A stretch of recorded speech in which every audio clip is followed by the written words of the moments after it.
ગાય અને બાય દોરે ના જાય.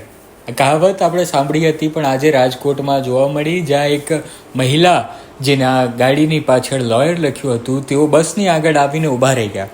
તેમનો વિરોધ હતો કે બસ ચાલક જે છે તે રસ્તાની વચ્ચે ગાડી અચાનક જ ઊભી રાખી દે છે, અને ત્યારબાદ કંઈક આવા દ્રશ્યો સર્જાયા. આખો રસ્તો મેડમ જામ છે.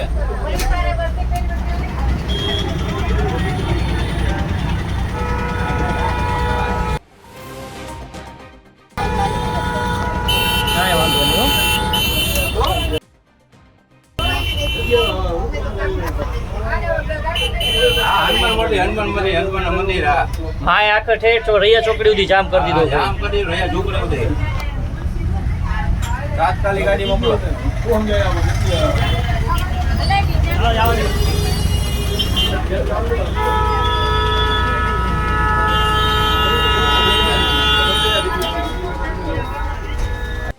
આ દ્રશ્યો જે તમે જોઈ રહ્યા છો અત્યારે, તે દ્રશ્યોને બસની અંદર બેઠેલા પ્રવાસીઓએ રેકોર્ડ કર્યા હતા.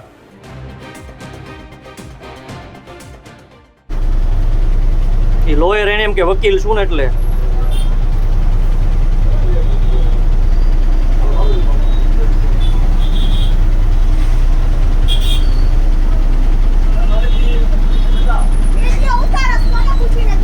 કોને પૂછી ઉતારું, એટલે ઈચ્છા આવું કોને ઉતારું? હું પત્રકાર વિડીયો ઉતારું, ગમે એનો ઉતારું. કઈ તકલીફ છે?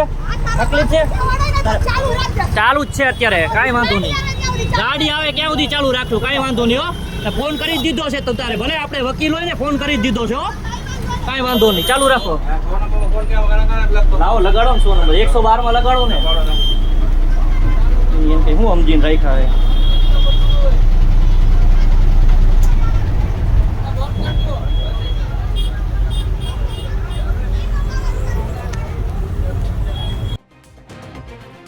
પણ જ્યારે માથાકૂટ વધી ત્યારે ટ્રાફિક પણ એની સાથે સાથે વધતો ગયો.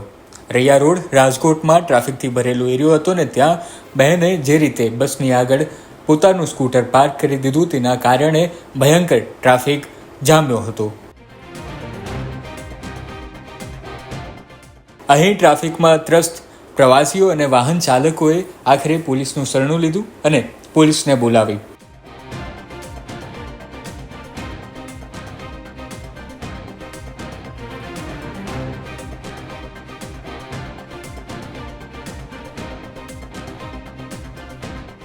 પણ પોલીસ આવે તે દરમિયાન બસ ચાલક, બસના ડ્રાઈવર, બસના કંડક્ટર, પ્રવાસીઓ અને આ મહિલા જેમણે ગાડી રોકી રાખી હતી, બુકાનીધારી આ બહેન સાથે રકઝક ચાલુ હતી.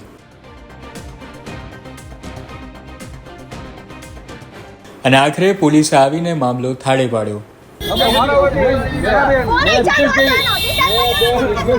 ફોન ચાલુ નથી.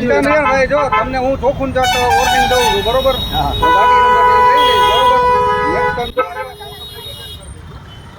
અત્યારે બસના ડ્રાઈવર દ્વારા ગાંધીગ્રામ પોલીસ સ્ટેશનમાં ફરિયાદ પણ નોંધાવાઈ છે. તેમણે આખી માહિતી હતી તે પોલીસને જણાવી છે અને તેમણે જે રીતે ગાડીને આગળ લાવીને ટ્રાફિક જામ કર્યો હતો, તેના કારણે તેમની સામે પગલાં લેવા માટે અરજી કરી છે.